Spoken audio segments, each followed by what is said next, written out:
रोहित पवार यांनी उपमुख्यमंत्री अजित पवार यांच्या विमानाच्या अपघाताची चौकशी व्हावी अशी मागणी करताना काही शंका उपस्थित केल्या। त्यानंतर आज अजित पवारांच्या विमानामध्ये फ्लाइट अटेंडंट म्हणून काम करत असलेल्या पिंकी मालीच्या आई वडिलांनी सुद्धा या अपघातासंदर्भात शंका उपस्थित केलेली आहे। लवकरात लवकर या अपघाताची चौकशी व्हावी अशी मागणी त्यांनी केलेली आहे। त्यांच्या सोबत आमच्या प्रतिनिधी भाग्यश्री प्रधान आचार्य यांनी संवाद साधलाय, पाहूया। अजितदादांचं निधन झालं त्याच फ्लाईटमध्ये फ्लाईट अटेंडंट म्हणून काम करणारी पिंकी माळी देखील उपस्थित होती। या फ्लाईटमध्ये तिचं देखील निधन झालं। तिचे आई वडील आपल्याबरोबर आहेत, शिवकुमार माळी आणि माया माळी।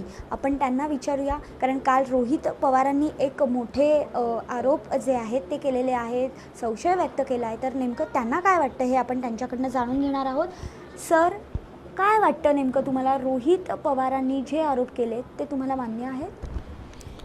मी त्यांच्या रोहितदादा पवारच्या मताशी सहमत आहे की जे कुछ उघड करता येते हे डोळ्यासमोर येतोय।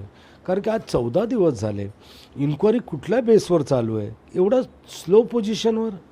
याची महाराष्ट्राचा एक मोठा नेता आम्ही गमावला आहे, उपमुख्यमंत्री अजितदादा, पिंकी माली पण गमावला। असा फास्ट ट्रॅकवर या SITच्या माध्यमातून या कुठल्याही यंत्रणा माध्यमातून याची सखोल चौकशी व्हायला पाहिजे, सत्यता बाहर यायला पाहिजे कि ये घात आहे कि अपघात आहे। हम लोग न कंपनी के बारे में जानते हैं न किसी के बारे में जानते हैं। हमारी बेटी बहुत ज़्यादा अपने काम के बारे में हम लोग को शेयर भी नहीं करती थी, तो इसलिए मुझे तो पहले दिन से ही शंका था। पायलट बदली हुआ, उनका PA नहीं गया, फ्लाइट बदली हुआ। फ्लाइट सूरत से आई थी, वो फ्लाइट एक दिन पहले सूरत से आई थी। क्यों आई थी?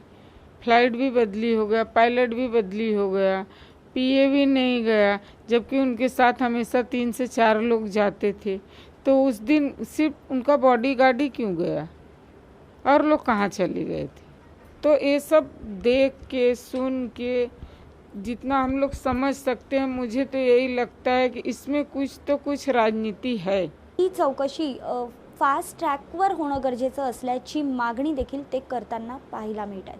व्हिडिओ जर्नलिस्ट अनिकेतसह मी भाग्यश्री प्रधान आचार्य, लोकशाही मराठी, मुंबई।